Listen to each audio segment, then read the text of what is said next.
Et c'était il y a 3 ans, Yair Lapid, alors ministre des Finances, signait en grande pompe un projet immobilier d'envergure. Le projet Eskem Agag, un toit pour tous. En français, l'idée c'était de proposer des logements à des prix abordables. Des terrains qui appartenaient à l'État devaient être vendus sans bénéfice afin de faire baisser le prix de nouveaux projets immobiliers. Seulement voilà, 3 ans plus tard, ce parc immobilier n'est qu'un immense terrain vague. La faute aux administrations, aux politiciens et évidemment, ce sont ceux qui sont en première ligne, eh bien, ceux qui ont essayé de mettre leurs économies et qui ont cru en ce projet, les jeunes couples, eh bien, qui sont les premiers touchés. Regardez. C'est signé. Maintenant regarde comme je sais bien gribouiller. Il te faut des témoins, comme sous la roupa. Cette réunion festive, c'était il y a déjà plus de 3 ans, lors de la signature du projet Un toit pour tous, en vue de la construction d'un nouveau quartier de la ville de Kiryat Gat. Sur le terrain dont nous parlons aujourd'hui, nous allons ériger un nouvel arrondissement d'habitation qui regroupera 7598 unités de logement. Construire partout en Israël, 112 000 unités de logement, c'est le résultat direct du travail que nous faisons, pas du blabla, mais les mains dans le cambouis. Vous construisez sur du papier, tout ça c'est de la publicité mensongère. Nous allons faire en sorte que les jardins d'enfants soient entièrement terminés, avec tous les équipements nécessaires, et aussi avec des arbres et même des fruits avant que le premier locataire n'arrive. Mais les grandes promesses, comme très souvent, ont terminé dans les champs verts de Kiryat Gat. Bienvenue à Carmigat, le fameux projet qui se trouve à l'intérieur de Kiryat Gat. Que voit-on ici? Ici, c'est le premier lotissement du projet. Voici la première école primaire et ici les jardins d'enfants. Il y a là un espace culturel et un centre pour la petite enfance. Ça a l'air bien. Oui. Alors monsieur le maire, quand viendront s'installer les premiers habitants? Oh là là! L'accord pour un toit se résumerait ainsi. Accélération des procédures administratives, accompagnement dans le projet, mobilisation de tous les ministères concernés et en très peu de temps, on érige un voisinage et on le peuple. C'est ce qui aurait dû se passer à Kiryat Gat, mais dans la réalité, tout a grippé. Sur le contrat, on avait la promesse de 84 crèches, 55 écoles maternelles et 6 écoles primaires et 3 lycées.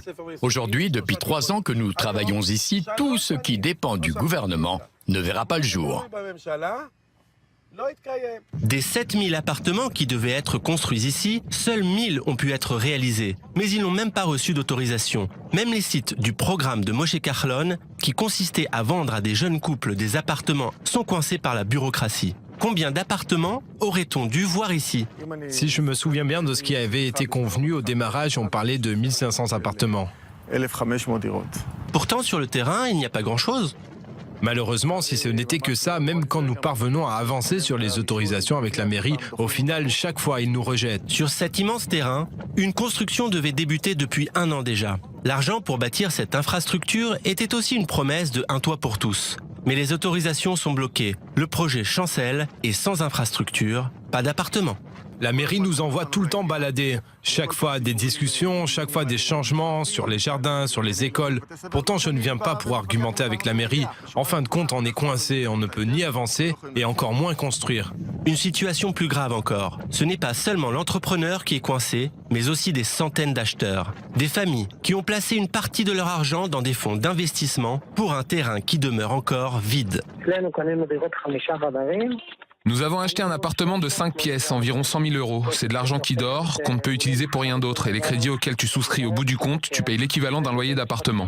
Tout cela, nous y avions pensé, mais jamais on n'aurait imaginé un retard d'1 an, encore moins de 2 ans, et surtout pas de 3 ans. 80% des acquéreurs du projet Carmigat sont de jeunes couples en attente d'appartement. Entre-temps, ils habitent chez les parents ou dans une location. Il n'y a ni bon ni méchant dans cette histoire. Il y a juste de la politique et de jeunes couples qui souffrent. On peut résumer l'histoire comme ça. Même le projet prévu par Eyal est un plan d'achat groupé, ce qui signifie que des familles ont déjà acheté sur plan les habitations. Beaucoup de gens attendent de recevoir leur appartement. Ils ne voient rien venir à l'horizon et rien ne se passe. Ils ne savent même pas quel appartement ils vont recevoir, car ils ne nous ont même pas confirmé les plans. Encore plus absurde, on a du mal à imaginer que ce petit rond-point pouvait servir de passage à 7000 voitures chaque matin. Il devait y avoir tout un réseau routier. Il y avait les fonds, les travaux devaient commencer, mais en attendant, il n'y a que des champs verdoyants. Le résultat, c'est que les familles qui s'installeront prochainement dans les appartements déjà construits souffriront du manque d'infrastructures. Les 2500 familles qui vivront ici d'ici 6 mois à 1 an n'auront ni crèche, ni d'autres routes pour sortir, ni d'échangeurs. Nous mettrons en commun toutes nos compétences pour être aux normes et une association hors du commun avec les mairies. Nous avons signé l'accord Un toit pour tous avec le gouvernement et le ministère du Trésor. Quand on arrive au ministère de l'Éducation, on nous dit « c'est un beau projet, Un toit pour tous, mais ce n'est pas de notre compétence. Faites la queue comme tout le monde. Tu vas au ministère des Cultes, ce n'est pas de leur ressort non plus. Tu vas au ministère des Infrastructures, pareil. Tu vas aux Affaires sociales, ils ne connaissent pas. Alors, avec qui ai-je signé cet accord Un toit pour tous ?